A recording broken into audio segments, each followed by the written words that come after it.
We're going to start with a little journey, so please close your eyes. And take yourself to a place in nature.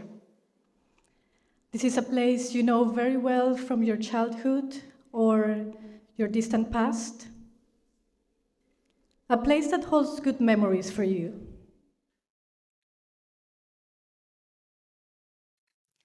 Now notice your surroundings. Feel the temperature, the smell of this place. Feel the light touching your skin. You know exactly where you are. Now from this place, invite love to join you. Love in whatever form or shape or color, don't try to control it, just let it be. And then ask this question. Dear love, can you see me? Take a deep breath and gently open your eyes and come back to this room.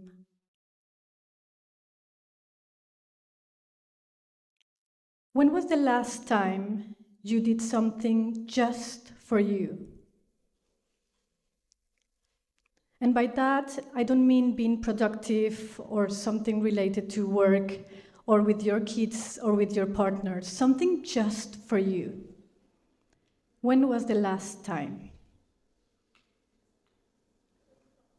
Or when was the last time you looked in the mirror and you thought of something kind about yourself or your body?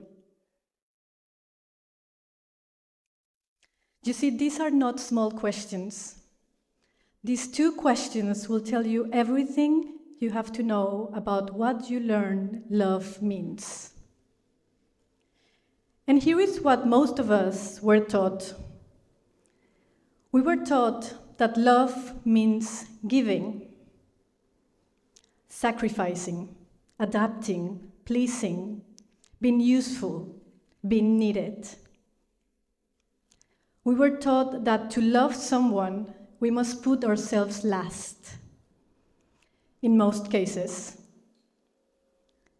And we were taught that self-love, well, if we were taught self-love at all, means looking good, staying young, keeping an acceptable body, not necessarily a well-nourished one, but making yourself presentable for the world. Does any of this sound familiar? Today, I'm here to tell you that this is what we need to unlearn. I grew up in Latin America, in a culture that worships beauty, young faces, curves. I grew up surrounded by women who love deeply, and I never missed love as a child. Yet those women stood in front of their mirrors and asked these questions. Do I look too fat? Do I look too old? Do I belong here? Am I enough? I watched this. My body filed it. My nervous system learned it. And then one day, without even realizing, I was standing in front of my mirror asking the same questions. Same shame, same voice. And I stopped there.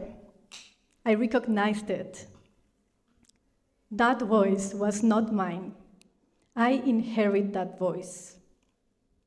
And that voice travels. So now I would like to ask you, what voice did you inherit? What did the women of your family say to themselves? What did they swallow instead of say? And what went untold? You see, because what remains untold remains unseen. And what remains unseen stays in the shadow. And what stays in the shadow keeps happening. Until someone stops and asks the question. Until someone stops and shares the story.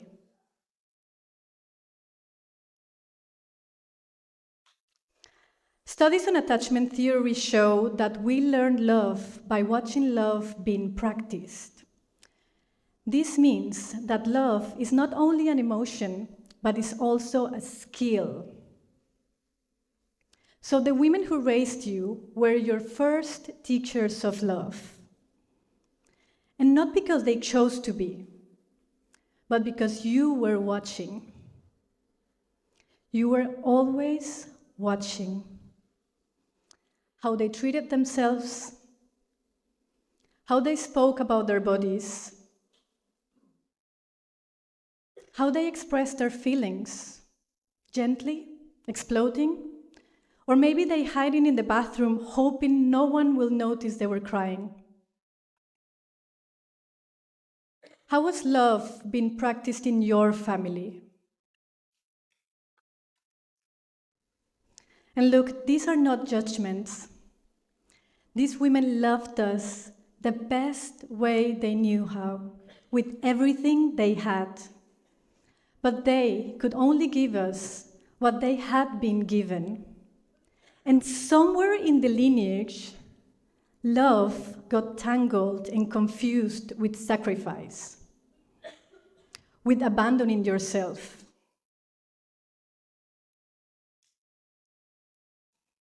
Does it sound familiar? This is what we must unlearn. 5 years ago, I became a mother. And I can say that motherhood did not break me.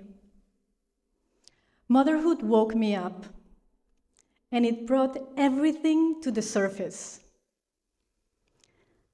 The fear that had no name, the anger that I could not explain, the grief that wasn't even mine.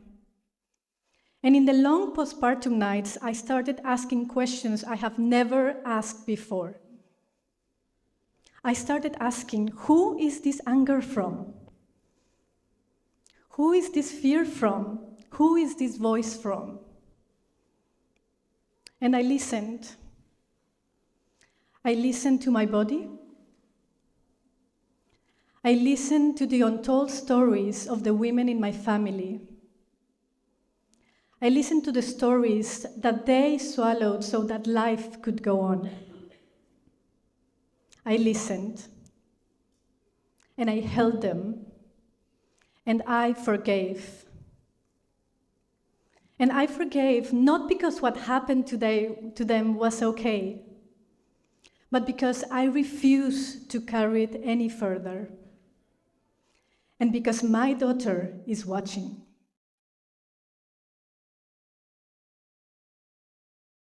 Now, what are you carrying that was never yours to carry? What have you never told because there was no safe place to share your story? Or because you were ashamed?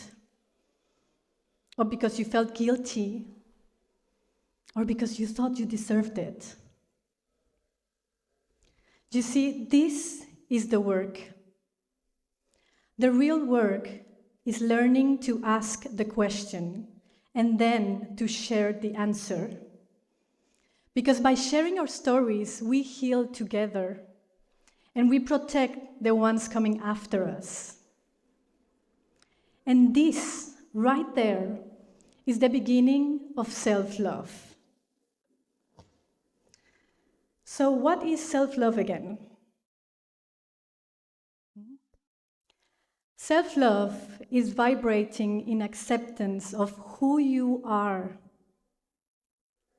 Your body, your story, your mess, your darkness, your contradictions, and every single version of the woman you have ever been. All of her. Self-love is a practice of acceptance and compassion. And when you practice self-love, when you really practice self-love, then something extraordinary happens. Then your love can expand. And love stops being something you have to earn. Because you understand now that people will only love you the way they can love themselves. If they don't love themselves, they cannot love you authentically. And the same is true for you. Your ability to love another person depends entirely on your ability to love yourself first. Let that sink in.